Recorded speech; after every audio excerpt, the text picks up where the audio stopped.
தினம் ஒரு தேவதிகாரம். திருத்தூதர் பணிகள் அதிகாரம் 2 இறைவசனம் 1 முதல் 47 முடிய. தூய ஆவியின் வருகை. பெந்தகோஸ்து என்னும் நாள் வந்தபோது அவர்கள் எல்லாரும் ஒரே இடத்தில் கூடியிருந்தார்கள்.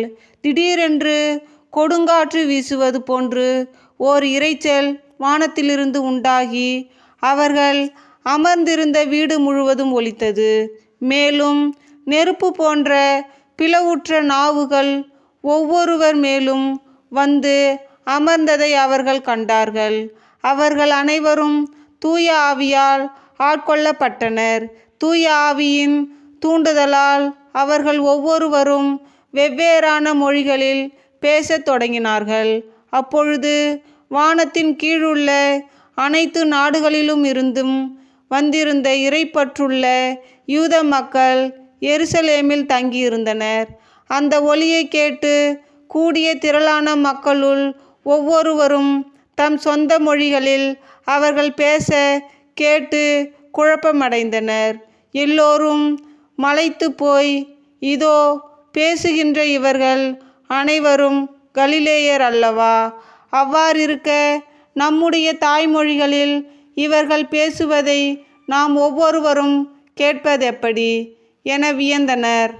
பார்த்தரும் மேதியரும் எலாமியரும் மெசபொத்தியாமியா, யூதேயா, கப்பத்தோக்கியா, போந்து, ஆசியா ஆகிய நாடுகளில் வாழ்கின்றவர்களும், பிரிகியா, பம்பிலியா, எகிப்து, சிரேன் நகரை அடுத்த லிபியாவின் பகுதிகளில் வாழும் மக்களும், ரோமையிலிருந்து வந்து தங்கியிருந்தவர்களும், யூதரும் யூதம் தழுவியோரும், கிரேக்கரும் அரேபியரும் ஆகிய நாம் நம் மொழிகளிலேயே கடவுளின் மாபெரும் செயல்களை இவர்கள் பேச கேட்கிறோமே என்றனர்.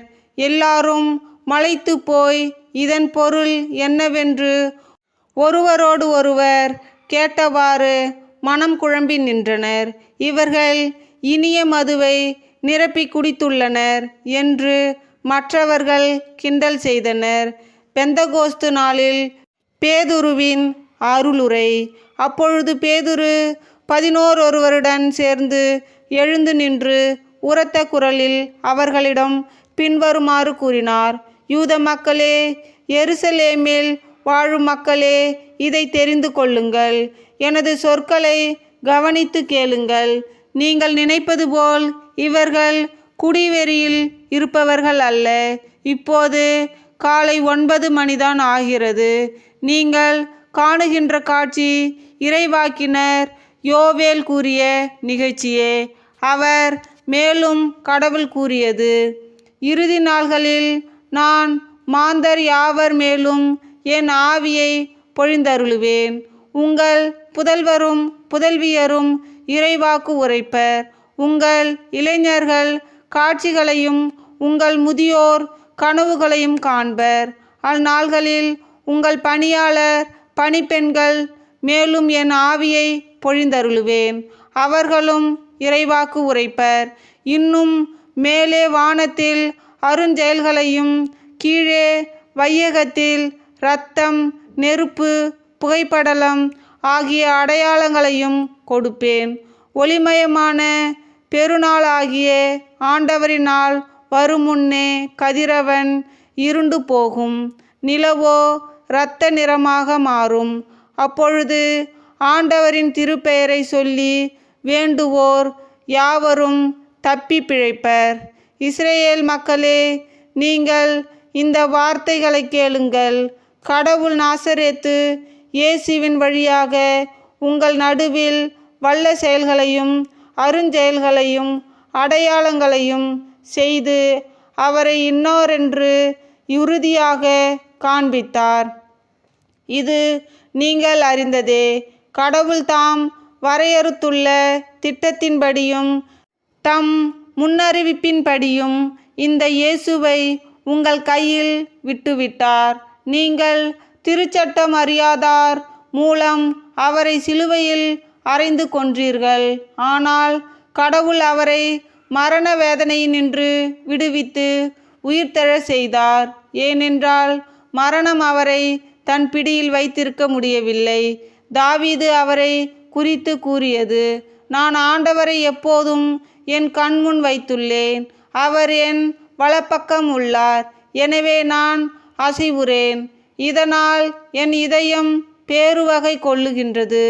என் நா மகிழ்ச்சியால் நிறைந்துள்ளது. என் உடலும் எதிர்பார்ப்பில் நிலைத்திருக்கும். ஏனென்றால் என்னை பாதாளத்திடம் ஒப்புவிக்க மாட்டீர். உம் தூயவனை படுகுழியை காணவிட மாட்டீர். வாழ்வின் வழியை நான் அறிய செய்வீர். உமது முன்னிலையில் எனக்கு நிறைவான மகிழ்ச்சி உண்டு. சகோதர சகோதரிகளே, நமது குல முதல்வராகிய தாவீதை குறித்து நான் சொல்லுவதை மறுக்க மாட்டீர்கள். அவர் காலமாகி அடக்கம் செய்யப்பட்டார். அவர் கல்லறை இந்நாள் வரை நம்மிடையே இருக்கிறது. அவர் இறைவாக்கினர் என்பதால் தம் வழித்தோன்றல் ஒருவர் அவரது அரியணையில் வீற்றிருப்பார் என்று கடவுள் உறுதியாக ஆணையிட்டு கூறியதை அறிந்திருந்தார். அவர் கிறிஸ்துவின் உயிர்த்தெழுதலை முன்னறிந்து அவரை பாதாளத்திடம் ஒப்புவிக்க மாட்டீர். அவரது உடல் படுகுழியை காணவிட மாட்டீர் என்று கூறியிருக்கிறார். கடவுள் இந்த இயேசுவை உயிர்த்தெழச் செய்தார். இதற்கு நாங்கள் அனைவரும் சாட்சிகள். அவர் கடவுளின் வலப்பக்கத்துக்கு உயர்த்தப்பட்டு வாக்களிக்கப்பட்ட தூய ஆவியை தம் தந்தையிடமிருந்து பெற்று பொழிந்தருளினார்.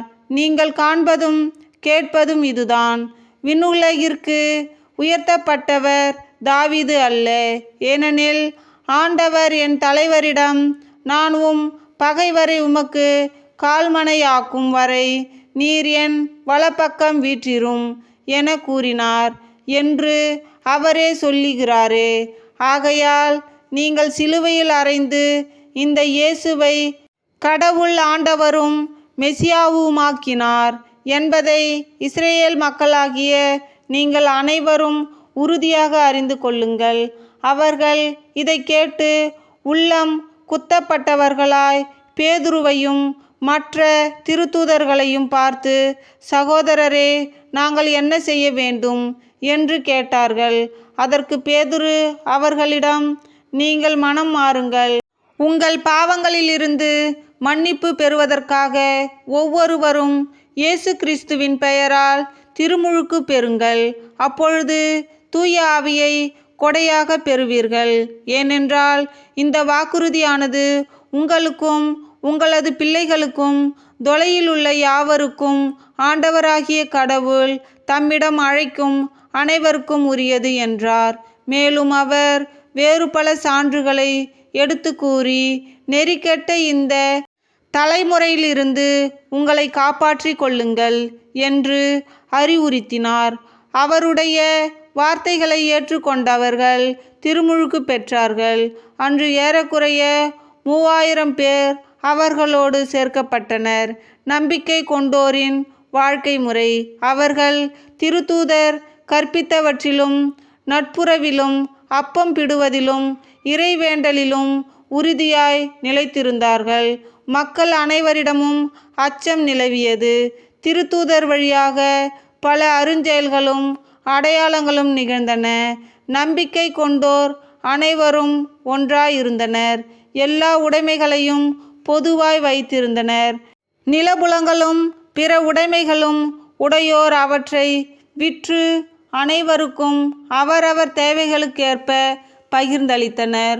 ஒவ்வொரு நாளும் அவர்கள் ஒரே மனதோடு கோவிலில் தவறாது கூடி வந்தார்கள்.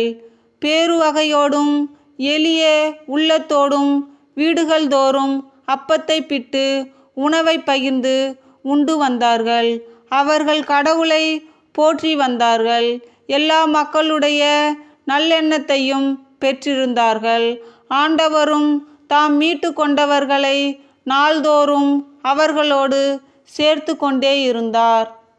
இது கிறிஸ்து வழங்கும் நற்செய்தி. கிறிஸ்துவே உமக்கு புகழ். தந்தை, மகன், தூய ஆவியின் பெயராலே ஆமேன்.